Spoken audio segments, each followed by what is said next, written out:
Once a handshake between neighbors, the U.S. Canada alliance now feels like a cold shoulder. For decades, these two nations stood united. Shared borders, shared history, shared values. But this week, that bond cracked, and it cracked on the world stage. President Donald Trump has arrived in Canada for the G7 summit, but he's not being welcomed as a friend. He's being met by something rarely seen in such a diplomatic setting: resistance. In the heart of Ottawa, just steps from Parliament, protests have erupted. Not in anger against America, but in rejection of what it's becoming.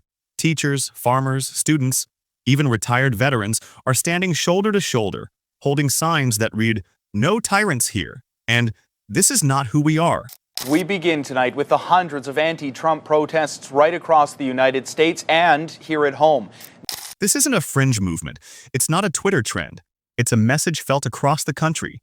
And leading that message, whether he intended to or not, is Canadian Prime Minister Mark Carney. Carney, a former central banker known for his calm demeanor, has now stepped into the spotlight with a statement that shook the summit. If allies don't respect each other, there is no alliance.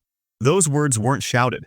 They were delivered quietly, firmly, and they hit harder than any speech this week. Behind the scenes, Carney had already made moves. He secured support from EU leaders and quietly coordinated with other G7 members to push back against Trump's escalating tariffs. The moment Trump stepped into the summit, he wasn't walking into a meeting. He was walking into a wall. At the center of the confrontation, trade. Trump's decision to expand steel and aluminum tariffs, now including everything from refrigerators to kitchen appliances, sent shockwaves through Canadian businesses. Items once exempt from global conflict are now caught in the middle. 2 weeks ago, Trump gave Canada an ultimatum: make a deal, or we'll impose auto tariffs next. But instead of caving, Canada pushed back. What was meant to be a summit for diplomacy is now a standoff. What once symbolized unity now echoes with division. Gone is the usual choreography of handshakes and smiles. This year's G7 feels like a photo op with no warmth. The cameras may flash, the rooms may be polished, but the tension is impossible to miss. One Canadian shop owner told a reporter, "We've had to raise prices on every imported item in our store. Customers blame us, but it's not us, it's politics." Across the country, supply chains are under strain. Retailers are bracing for more shortages. Some factories have already cut shifts. This isn't theory, it's happening. And outside the summit, the movement continues. Protesters are not just reacting to policy, they're reacting to posture.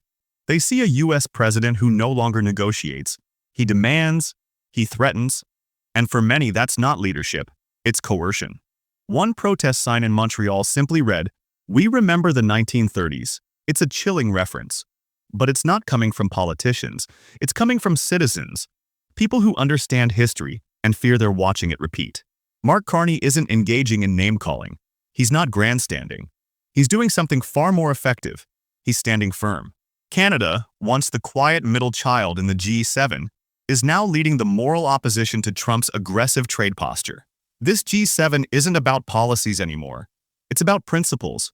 Trump may call himself a master negotiator. But what happens when no one wants to negotiate?